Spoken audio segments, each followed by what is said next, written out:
clear deportment guidelines and standards of behavior when using the tool created a learning environment where they feel encouraged and safe. Well, what do you think the biggest takeaway for your students was? Well, my hope is that students appreciate that learning and fun can happen at the same time, and that their valuable feedback can definitely help educators like me and all my fellow Minecraft teacher enthusiasts out there to continue designing more and better projects. Congratulations, Symbol, and thanks so much for sharing your project with us in the Learning Marketplace. Now, are you ready for your senior superlative? For your passion and expert knowledge of intergalactic living, we've awarded you the most likely to inspire a future astronaut. Congratulations and thanks for all you're doing. Wow, I'm honored. Thank you very much for this opportunity. Hi, everyone. Ready to give out some superlatives? Our first one today goes to Michael Dave Tan from the Philippines, whose lesson on push block robotics wins him the award most likely to have a robot sidekick. And we have Melissa Seitz from the United States, who wins Zaniest Mythical Zoologist for her incredible lesson on creating crazy creatures, and for his amazing project on Indigenous rights and relationships in Canada. Most likely to bring a history lesson to life goes to Christopher Sandberg. Remember, you can check out the E2 Flipgrid to see all the superlatives that each of you won and to leave comments on each other's Flipgrids. We're all here to share, and I was impressed. I know you will be as well. So, now for another Showcase School Story.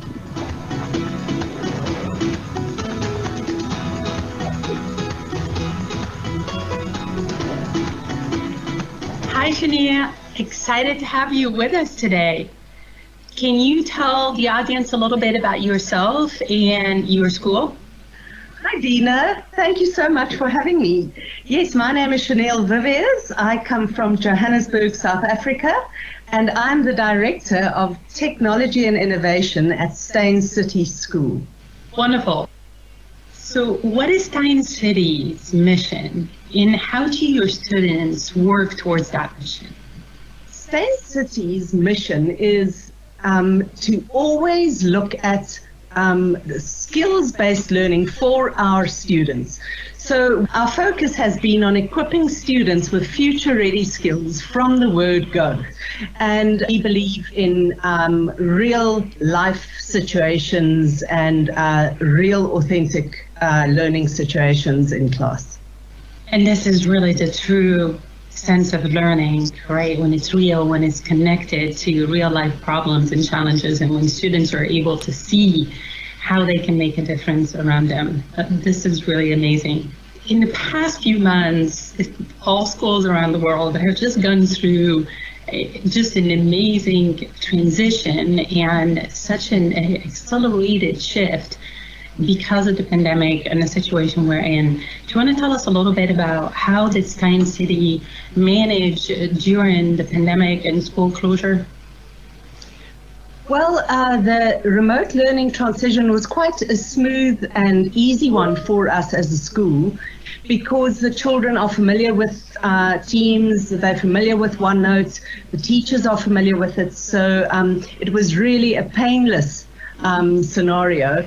And the one thing we did realize was that our parents weren't that familiar with the remote learning scenario. So what we did was we decided to keep it as simple as possible. This is such a great approach to do that and to think about not overloading students and parents given everything that they're going through at the same time.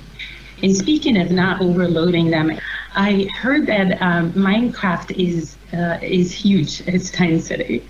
Could you tell us a little bit about how much students love it and how did you use it in order to support their well-being? When we started our remote learning, we realized that the student wellness is going to be a big issue. We're far apart from each other. We're not in our day-to-day classroom situation.